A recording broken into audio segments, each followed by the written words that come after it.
Hey guys, Amit here for Advices Media, and here is the Huawei Ascend Mate 2 phablet. I cannot call it a smartphone because the size is actually of 6.1 inches and it's pretty huge. You can clearly see that this comes with 720p display. Again, it's not a full HD display, but you cannot expect this from a budget smartphone of this large size. It's being retailed at a price of $455 and it comes with some interesting features like a 1.6 GHz quad-core processor, 13 megapixel camera on the back with a 5 megapixel camera on the front. The smartphone comes with a 2 GB of RAM and 16 GB of internal storage. Let's give a quick overview of the smartphone first in the terms of physical form factor. So that's a 6.1 inches large display. Again, you cannot compare this with a Note or any other large smartphone because this is more or less like a phablet considering the large display size. It's lightweight at just 202 grams. On the sides you have the on-off switch and the volume rockers on the right actually, and at the bottom you have the micro USB slot and the first microphone which is just next to it. On the left you have actually nothing, it's completely plain, while on the front you have the 3.5mm headset jack with secondary microphone. Apart from that, the complete body is actually having a metal housing on the sides, and on the front and the back we have the white colored plastic addition. And on the back you have the 13 megapixel camera with the LED flash with the Huawei branding and the speaker grills at the bottom. Looks like the Samsung Galaxy Note 2 in terms of the looks, at least from the back, in terms of the back housing of the camera and everything as such. The back panel is also openable. You can easily open it and insert the SIM cards and the memory card onto this device. So here are the ports for the same.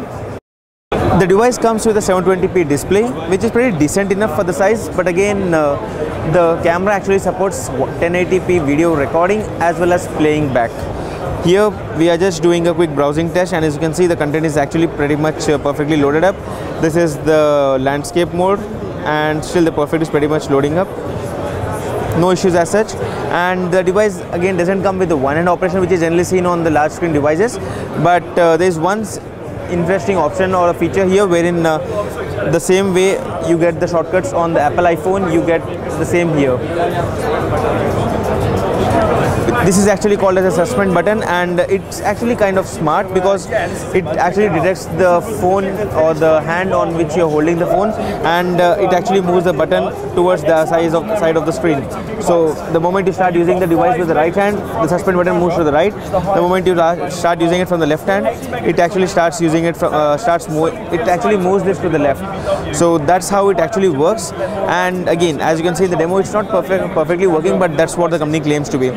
The UI is actually Emotion UI, that's 2.0 version, and it's pretty simple enough. You don't have the app drawer on this device, and all the applications are actually sorted in different folders wherein you can actually find them. Like the tools folder actually has most of the tools applications. There is a Google folder which has all the Google based applications which come pre-installed into this device. Let's quickly go to the about area of this device and check out the settings of the smartphone. It comes with 2 gigs of RAM, 16 GB of internal storage. Let's quickly check out the internal storage of this device.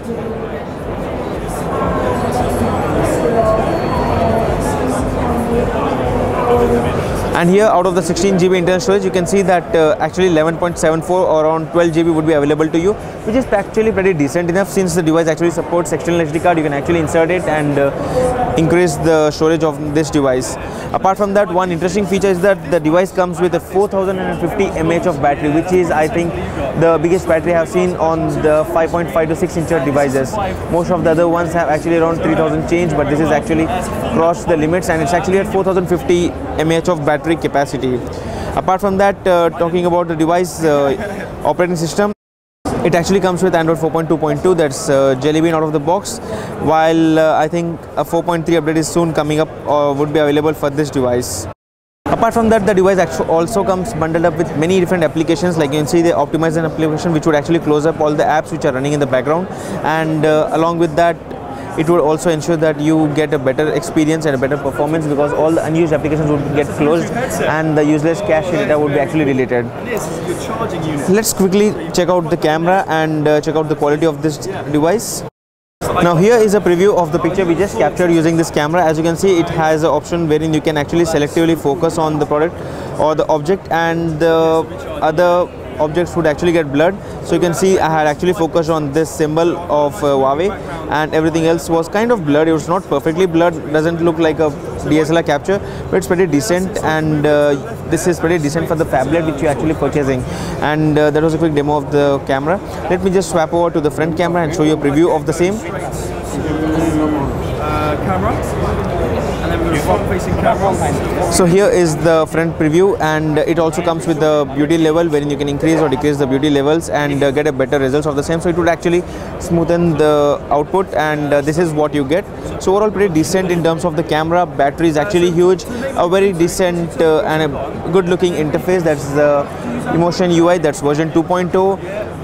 16 gigs of internal storage, 2 GB of RAM, a completely decent package, except that the price is of around $455 US, which I hope that actually the price would be around 300 to 350 US to make it a very big hit and get good numbers in terms of sales. But overall, this is the quick hands-on on the Huawei Ascend Mate 2 Android smartphone, which is available in 2 different variants. Again, depends on the carrier and the networks it would be made available.